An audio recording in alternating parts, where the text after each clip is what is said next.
This is the 10-Minute Contrarian Podcast. This is VP. We are a solutions-based podcast, diving into the world of contrarian investing and alternative finance. You can find us hosted on the No Nonsense Forex YouTube channel, NoNonsenseForex.com, and podcast players everywhere. Episode 117 is brought to us by Bybit. Traders, you know the deal. It's chaos theory. Chaos into order and then back again. Now, things are very orderly. Volatility is very low. We know that is not going to last. And some of you, I'm watching the metrics, are trading through this volatility, so good on you. But when the chaos comes back, you are going to want to take advantage. You are going to want to be ready, and you are going to want to know exactly how to use your platform. So sign up now to Bybit. And the way you do that is by going down below to the description, to the show notes, clicking on the link to the blog. That's going to give you all the relevant information you need. That's going to give you my affiliate link. That's going to make you eligible for the cashback program and any promotion coming down the way. And as we know by now, Bybit has many of them. But do it now. Get yourself ahead of the game and realize that membership does have its rewards. It is the 10-Minute Contrarian Podcast, and you've seen the title of the episode by now.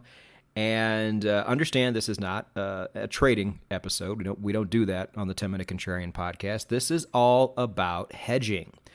Fans of the show know, and actually really people that just watch some of my YouTube videos also know, that I hold a basket of foreign currencies apart from the United States dollar. Not because I'm like super duper bullish on them. I'm more bullish on the United States dollar than anything. You guys know that. But I also know that I could be wrong. And if I am wrong, what would be the next currencies in line that I would like to hold? You know, again, we're not really looking for gains here. We're just looking to not lose our ass. This is more of a defensive play than anything. And this is why I think this strategy overall is fairly unpopular, even amongst the contrarians out there. This is probably, last on your list as far as places to move your money. And I get it. It's boring. It's a bit tedious. Towards the end of the episode, we'll talk about ways you can make this happen. But we're all about diversification here. And when it comes to your fiat, if all of your fiat is priced in one currency, then how diversified are you really? You need to spread yourself out. It doesn't cost very much, and you could always move it back whenever you want. We're trying to make ourselves as bulletproof and as anti-fragile as possible on this show. And having all of your fiat in one currency ain't it. I love the peace of mind that comes with knowing that no matter what crashes, and this decade is pretty obvious, things are going to crash if they haven't already, that I'm going to be fine. I've worked way too hard to get to where I am to allow, some external event to take a huge chunk out of my bank account, simply because I was being complacent or flippant or lazy. And I'm willing to put in the work to do it. I've already done a lot of that, you guys know. I've spread myself out far more than most people have. But again, I also host a contrarian investing podcast where we do financial prepping here, and I'd like to lead by example. So I hope the majority of you out there do take this very seriously and understand the importance of something like this. Even if it means the overall value of your fiat might go down a little bit, at least you're protected. So if you don't remember my old USD videos, or I don't know if we've talked about this on the show or not, but the current basket I have apart from United States dollar is Russian ruble, Chinese yuan, Singapore dollar, and Kiwi dollar. Now, Russian ruble and Chinese yuan were things I've had for years. It was a bit easier to obtain these things than it would be now, especially for Americans and Canadians probably. And rubles especially now, it's a Hotel California type situation. You might be able to buy them, but selling them is going to be very, very difficult. So not impossible, but maybe something you don't really want to get into. But what I plan on doing is cashing in about half of my Chinese yuan and then using the other half with United States dollars to purchase Australian dollars. Now, does this mean I'm giving up on China? No, I'm not, even though I do expect an overall collapse in China. They still do a lot of things right. They prepare very well, and they have so many things that the world still needs. And unless anybody's going to go in and take that country over, this is always going to be the case, and I like that. And that's going to be kind of a running theme of episode 117. And plus, when it comes down to it, Aussie dollars, and yes, I'm going to say Aussie because I'm an American and we pronounce things wrong because we're ignorant, suck it, are just more transactable and easy to maneuver than Chinese yuan is, especially right now. So if you don't have any rubles or yuan, that's fine. Not financial advice, but it might be a good idea to also have Singapore dollars, Kiwi dollars, and Aussie dollars. Now, I've spoken at length before about the other four currencies there. Let's go ahead and talk about the Australian dollar. Why do I like it so much going forward? Well, there's a lot to like. Some people might come in and say, well, they were really authoritative with their people during the pandemic and all this. Guys, this is an investing podcast. That has nothing to do with why I like it or why I wouldn't like it. I explained before in the very first USD video I did on YouTube, about 2018, 2019, that the balance of power is going to shift east.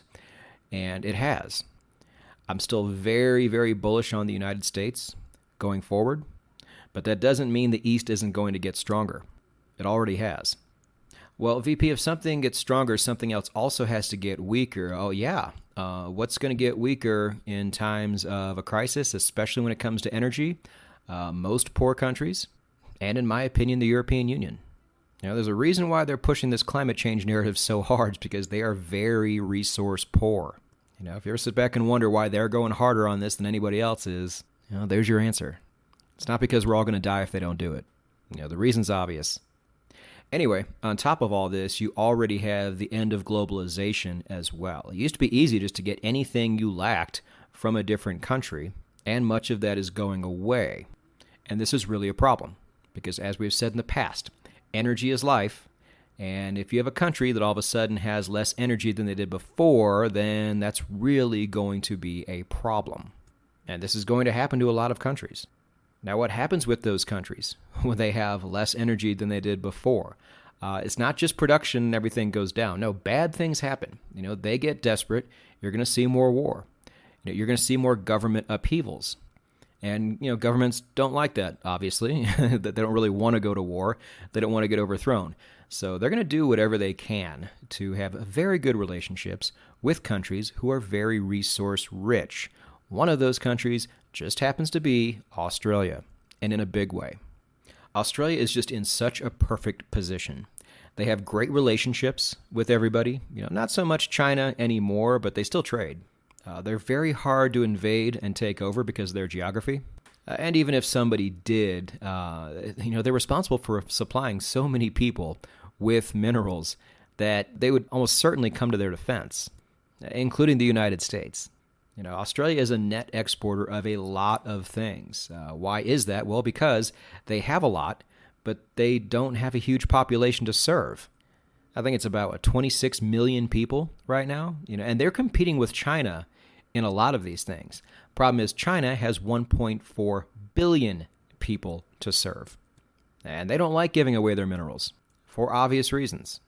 But Australia can do it at will, and this is going to make them very popular and very useful in good times and in bad times. Now, one thing Australia does import, for the most part, is oil. But they're getting a lot of that from places like India and Singapore, nations that have always been very friendly towards them. It'd be a little problematic if they were getting it from China or the Middle East. But they have a nice little pipeline, pardon the pun, with countries who typically aren't pricks about their oil. Now, what does Australia have to give? So I jotted it down. Let's take a look. They are number one leading producer in bauxite, which is where aluminum comes from. Number one in lithium, which is going to be a big deal no matter how you slice it. And number one in coal, which we just talked about not long ago. They're also top five in most of your base metals, nickel, zinc, lead, things like that. Number three in uranium, and number two in gold. Next to the United States and China, I cannot think of another country with such a geographical and geological advantage. Yet they don't have any of the issues that China's facing. And they've also done a really great job not making enemies. Everybody's trying to find the next Switzerland, or, in more modern parlance, the next Singapore. What do those two countries have in common? They have always been very neutral. Unless you produce a lot of military machines, wars are generally really bad for your economy. And simply staying out of them is very profitable long term. So I'm bullish on Australia overall, but I'm not going to be looking for any Australian ETFs or anything like that until probably after this whole thing washes out, if it does come. So the way I'm going to play it is by putting my money into their currency and just simply using it for protection.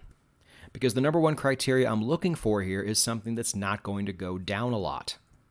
I'm not looking for alpha here. I'm looking for protection. And I think given everything I've told you so far, is that the AUD is a good way to go here. So welcome to the VP basket of currencies, Aussie dollar.